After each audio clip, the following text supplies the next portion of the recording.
Hello and welcome to The Course. I'm your host today, Lee, and I'm speaking with Professor Anthony Fowler from the Harris School of Public Policy.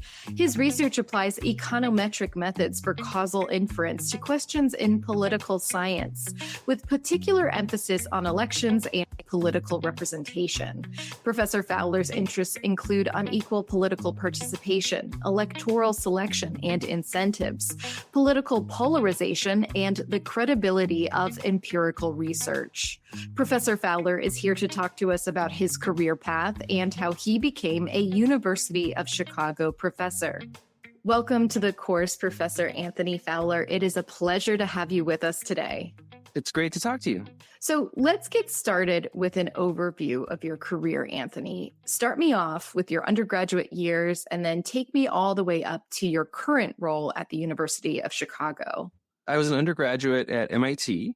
I was initially interested, I majored in biology actually, and I was really interested in genetics research. I was working in genetics labs and thought I might pursue a career in that field. And being the kind of narrow-minded science nerd that I was at the time, I thought, I really want to take as many scientific classes as I could, but MIT forced me to take 8 courses in humanities, arts, or social sciences. And so I tried to pick social sciences courses that I thought were more scientifically rigorous or, closer to what I was hoping I would achieve in my scientific career. So I took classes on econometrics and game theory and public finance and science ethics and philosophy of biology and so forth. And I found that I actually really loved those classes. And I particularly like my social science classes in political science and economics, where I was using a lot of the same scientific tools that I was using in other classes and in the lab, but I was answering really interesting, challenging, pressing questions. And I also like the fact that you could you could use a lot of creativity. For a lot of social science questions, you couldn't just go to the lab and design a simple experiment with petri dishes. You had to come up with a really creative way of analyzing observational data and some creative way of trying to tease out, cause and effect and so forth.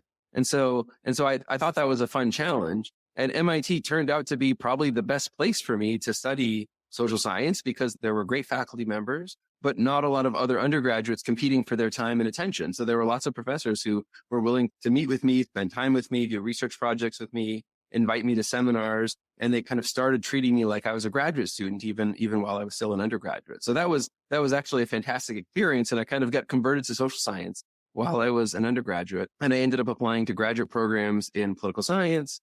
I went to Harvard. I still kind of was part of that same Harvard MIT, community, going to seminars at both places and so forth. And I ended up doing lots of research, mostly on American politics and democracies and advanced, in kind of advanced countries, and trying to study, I wrote a dissertation mostly on voter turnout, trying to understand both why is there such unequal turnout? Why does it look like rich, privileged people vote at much higher rates? And what are the consequences of that? What would happen if everybody voted? How different would policy outcomes be? So I was studying questions like that, but also really interested in questions about our institutions, what's going on in Congress, how well are people being represented? And it was a great experience. So I enjoyed that a lot. I learned a lot as an undergraduate and in graduate school. And I applied for academic jobs all over the country, all over the world. And I was really, really fortunate to end up at a place like Chicago. And I've been here for just over 10 years now. Wonderful. So Anthony, can you tell me a little bit about what your research interests are today?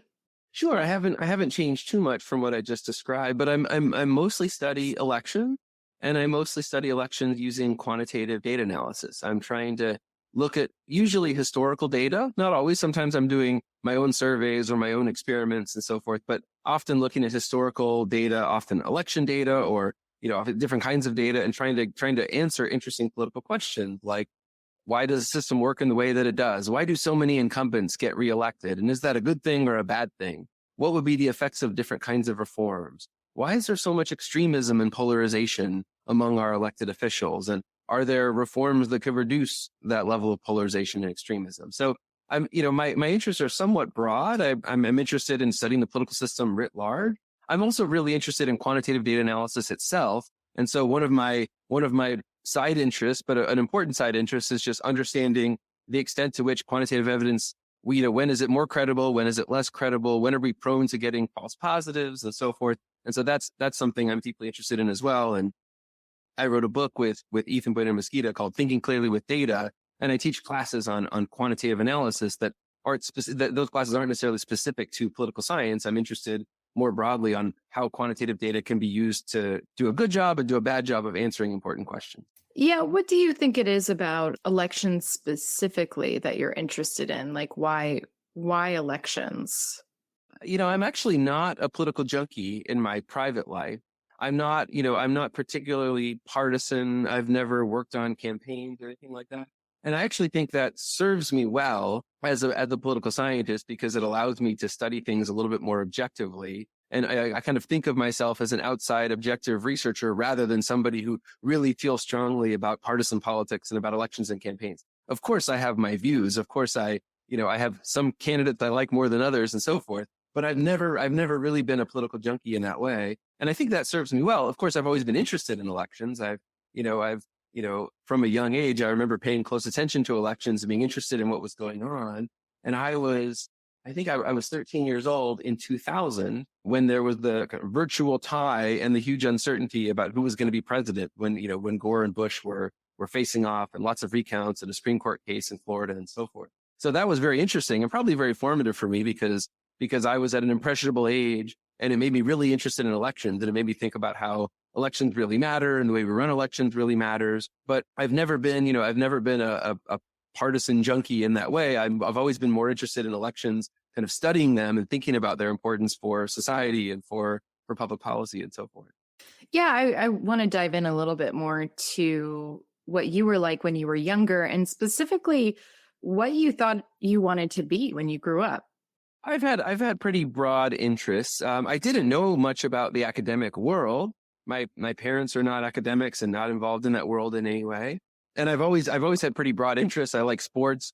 I think there were times when I wanted to be a professional basketball player. That obviously didn't pan out. And I knew at a pretty early age that wasn't going to pan out. I was a competitive golfer and still am to some extent. And so there were times when I thought I wanted to be on the PGA Tour. And obviously that didn't pan out either, probably for good reason. Of course, at various points thought about being an engineer or an architect or a doctor, even a game show host at one point. So I always had somewhat broad interests. I like music. I thought about being if I could be a rock star, wouldn't that be great? And one formative moment for me was when I was in high school. I had a great biology teacher in high school and I liked my biology class. And he took the class. I grew up in San Diego and he took the class to the Salk Institute for biological research. And we got to meet a bunch of professors, a bunch of scientists who they work in their labs on interesting scientific questions. And I have to admit, I didn't even know that was a profession. I didn't even know that you could just be a scientist and work on interesting problems without any obvious, it's not like you're a scientist working for Pfizer trying to develop a drug. You're just working on an interesting problem and they pay you to just work on hard problems. I didn't even know that was an option. And I just thought that was really cool. I thought I learned about some of the research that was happening there. I thought it was really interesting and inspiring. And from that point on, I think I kind of wanted to be an academic because I thought, how cool is that somebody will pay you to work on interesting, challenging problems. And of course, you're hoping that you're going to make the world a better place as a result of your research. But the actual scientific process itself is really what excited me and made me think I might want to be an academic.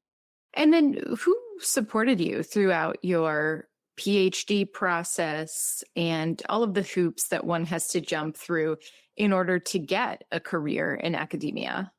Sure. I've had tremendous support in a number of different ways. Of course, my parents supported me in many important ways, and I wouldn't be here if not for them and for their support and for their encouragement. They always kind of encouraged the academic side of me and saw that I had potential and pushed me in that direction. So that was really nice. I wouldn't be here if not for those. I mentioned some of those great professors I had as an undergraduate at MIT who really took me in and gave me the benefit of the doubt. And even when I was a biology major who didn't know much about political science or economics, they took me in. They started doing research with me. They brought me to their seminars. So those people include Gabe Lenz, Stephen Salbaher, Jim Snyder. In fact, the three of them all ended up being on my dissertation committee when I was in graduate school. But they were very formative for me in just getting me into this field and getting me excited about the field to begin with. And even since I came to Chicago, I don't know if this is true for everybody, but I feel like my education continued, if not accelerated, after I became a professor. And I have fantastic colleagues, including Ethan Bueno Mosqueda, my co-author on the book, who I mentioned earlier, who's actually now our interim dean at the Harris School. Scott Ashworth, Chris Berry, Will Howe, those four in particular, but many colleagues here at the Harris School have changed the way that I think and made me a better academic. And I've continued to learn from them, and I continue to learn from them to this day. So for me, the educational process and the mentoring process never really ended. I continued to get better and continue to feel supported, and I'm very fortunate for that. And were there any challenges, obstacles, barriers that you encountered along your journey? Of course. I mean, I think every academic faces a lot of rejection. And I think there's no way of avoiding that. And sometimes this is a conversation I have to have with prospective academics, with say prospective graduate students, because for a lot of academics, they've been overachievers their whole lives. They got straight A's, they got really good test scores. Maybe they got into every college that they applied to, and maybe they even got into every, if not most of the graduate programs they applied to. But at some point, you're going to face a lot of rejection in this field. You're going to get rejections from journals. The way the academic job market works, it's just so competitive that, you often apply for 100 jobs, and you're really fortunate if you get one offer. And so most academics, I think, are used to facing some kind of rejection and some kind of challenges throughout. And I've had my fair share, but I've also been really supported throughout that process. Although, the people I mentioned earlier have supported me tremendously throughout that process. And in some sense, it's just part of the business. It's part of the way things work. And you try not to take things personally. In some cases, you even learn from it. You get better. I've certainly had journal rejection that gave me good feedback on my papers and made my papers better. And so you kind of have to embrace that as all part of the process. One big challenge is, of course, you have scholarly disagreement as well. You'll have other scholars who take issue with your work and vice versa. And I've had my fair share of that as well. And I think that's fun, actually. In some ways, it's an interesting part of the process. That's why one of the reasons why I love being an academic is we can rigorously debate things and we can disagree with each other. And it's okay to challenge authority. It's okay for me, even say as a first year assistant professor, I can write a paper and the famous tenured professor at, maybe even a better or peer institution, they have to take me seriously, and they have to engage with my arguments, and they might agree or disagree, and we might have a back and forth, but that's kind of a fun part of this process. But of course, when you do things like that, you can make enemies, you can upset people, and that is challenging, and you have to figure out how to navigate that. But in some ways, that's also one of the great parts of being an academic is that in principle, your ideas and your arguments and the evidence, that's more important than who you are and what your rank is. And so there's a little conflict that comes with that, but also that's one of the great things about the academic process. So why did you ultimately decide that academia was the correct path for you, as opposed to, I don't know, working on someone's campaign or doing something else with the interest that you have in the political process?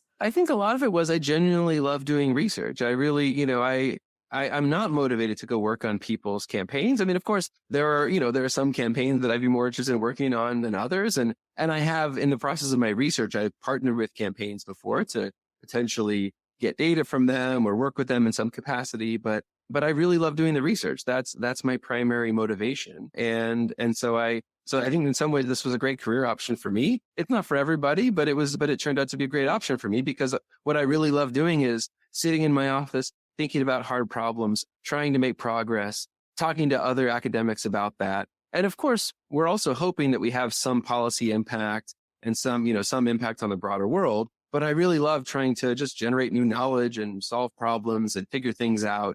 And so in some ways, this was the best career path for me, because I just happen to love doing the research itself. And Anthony, what would you say is the most fun part of being a professor? It's a funny question, because my day-to-day life, nobody would describe it as fun. I mean, I spent a lot of time, of course, revising papers, responding to emails, teaching classes, grading assignments, things like that. I'm an editor of a journal, and so that takes up a lot of my time.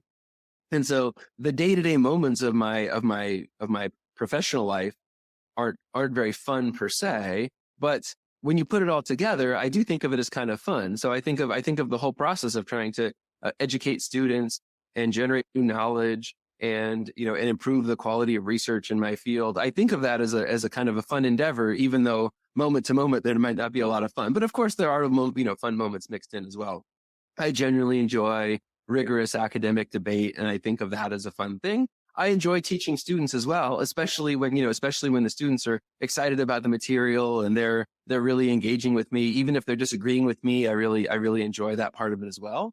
And I also really enjoy hearing from my students after the fact. Sometimes they might not have liked my class initially, and then I hear from them 2 or 3 years later, and they say, you know what, I actually learned a lot from that class, and it's really helping me now. It's helping me in my current job, or it's helping me think through a problem. And so that's really rewarding, even if in the moment when, that student was struggling in my class, it wasn't fun for either of us, but it's kind of a fun, rewarding experience overall.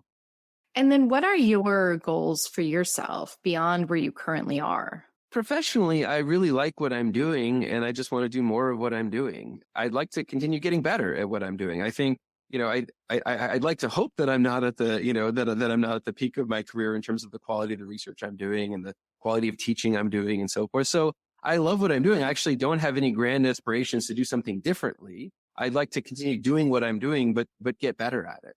Where do you find the inspiration that you need to dive down another rabbit hole, or to write a paper, or to just get excited about your job every day? Like, where does that inspiration for you come from? Yeah, it comes from different sources. I mean, on the teaching side, I do have to really remind myself about those success stories about the students. Even when students are struggling and they might be mad at me, I have to, really remind myself about the success stories and think about the potential benefits that are going to come down the road for those students and for me. And so, so there are different ways in which, depending on what I'm doing, I have to motivate myself in different ways. When it comes to research, it comes from different sources. Sometimes something happens in the world that's, a new thing. And we say to ourselves, oh my gosh, this seems like something has changed in Washington and nobody's studying that. And we should really understand what's going on. Often it comes from within academia. It might even just be, I'm at a conference and I hear somebody say something that I think is crazy. And I say, that can't be right. And then I ask them, why do you think that? And they'll say, oh, you should look at this whole literature where 50 academics all think the same thing. And then I say, okay, I should study that because that doesn't seem right to me. And maybe I'll find that they are right. And more often than not, I'll find that I don't agree with them and I want to push back on that. And that's kind of fun. So I really enjoy that process as well of just finding things within academia, things that might even be kind of accepted wisdom in academia that might be wrong, and coming up with new ways of studying it to see whether or not it really is right or wrong. And do you think that this is a particularly interesting or exciting moment to be studying the political process, as we see, a lot of turmoil, change, a lot happening, not only in the political process here in the United States, but also abroad as well? I'll give a 2-part answer to that question. The first part is yes, there are some really interesting things about the current moment that mean that we should, there are new questions that we should be answering. So, even just understanding the kind of current realignment in American politics. Why has the Democratic Party really become the party of educated people who live in cities? And all of a sudden, the Republican Party is becoming more the party of kind of working class, non-college educated people who live in the Midwest. That's a big change. That wasn't true 10 years ago. And it seems like there's been this big shift in a relatively short period of time. Why is that happening? What's going on? What's motivating it? And so I think there are lots of things like that, of course. I mean, that's just one example. There are lots of things like that, big shifts over the last decade or so in the political world, both in the US and elsewhere, that should be really exciting and motivating for political scientists, because we have a whole new set of puzzles, phenomena to explain, answer, so forth. The second part of my answer is going to be, this is a terrible time to be doing political science because things are so much more politicized than they ever were before. And that's a really bad and dangerous thing for a scientific field.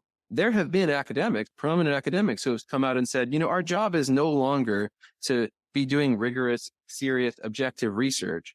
Our job is to make sure Donald Trump doesn't get elected again, or, whatever it is that, they'll name some kind of political goal. And I reject that notion so strongly, because I think it's a huge threat to the credibility of our field. It's a huge threat to just the whole idea of doing objective science. And so I find that very frustrating. And in some ways, that's actually a huge challenge for the current era of certainly political science and probably other academic fields as well. And I'm working to push back against that as best as I can by doing objective research in the way that I edit the Quarterly Journal of Political Science, in the way that I train students. But in some ways, this is a terrible time to be doing political science because things are so politicized, and there are a bunch of people in the field who don't actually believe in doing objective science, and they're so worked up about the issues of the day that they're not committed to what I think of as the enterprise that we're all in, which is trying to learn more about the world, generate new knowledge, and evaluate politics in an objective way.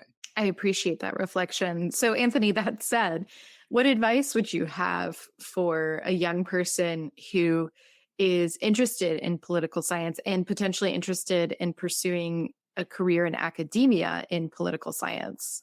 I might tell them not to do it, actually, given the issues that we just discussed. I'm hopeful that things are going to get better on that front, but it's a particularly challenging moment for lots of scientific fields for the reasons that I just discussed. Another thing I would say is it's not for everybody. You really do. You have to be the kind of person who's willing to sit in your office for long hours, mostly by yourself, mostly thinking about hard problems, staring at a chalkboard or a computer screen. And that's not for everybody. But for some people, if you really love the process of doing research itself, it's fantastic. There's no better career if you like working on hard problems, and there's somebody who's willing to pay you to do that. In some ways, it's pretty remarkable, and I feel so fortunate to be able to do it. So it would depend a lot on the person, the particular advice I would give them. It's a great career if that's the kind of thing that you want to do. If you really love working on these hard problems, which again, it's not for everybody, but it's such a neat opportunity that I have.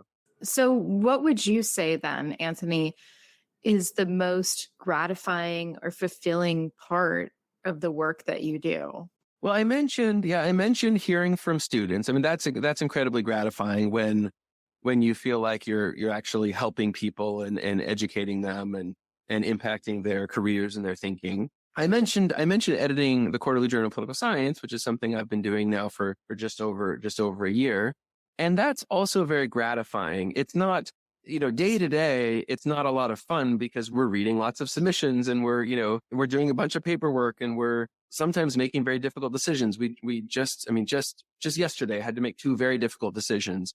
And, one of them, I'm sure the authors are going to be really mad at us. And so, it's in some ways the day-to-day job is very difficult and challenging, but it's gratifying and rewarding in that I'm proud to be associated with that journal. And I'm glad to have the opportunity to try to shape the quality of research that's being done in our field. We're trying to publish the best quantitatively rigorous and formal theoretically rigorous work in political science. We get fantastic submissions. We're publishing great papers, in my opinion, and we're, I hope, having a positive effect on the whole field of political science. So that's an honor and a privilege, and it's really rewarding and gratifying. And the University of Chicago has maintained a genuine commitment to doing serious academic research, to supporting free expression and free inquiry. That's something that not most other universities haven't done that, in fact. And of course, on campus, I have lots of disagreements with individual colleagues and students and so forth. And that's all part of the fun. That's all part of the academic enterprise. And that's part of the spirit of being at the University of Chicago is we're disagreeing and we're fighting and we're arguing and we're debating all of the time. And I love that. But I genuinely do love the institution here at the university. I love the principles that guide us. And I'm so fortunate to be here and part of this academic community. Thank you, Professor Anthony Fowler, for your time today, and course takers. If you enjoyed listening to today's interview, please check out the other ones. Leave us a comment, subscribe, follow, and share this episode with your friends and family. You can find out more about the University of Chicago through uchicago.edu or the university's campus in Hong Kong through uchicago.hk. Stay tuned for more, and thanks for listening.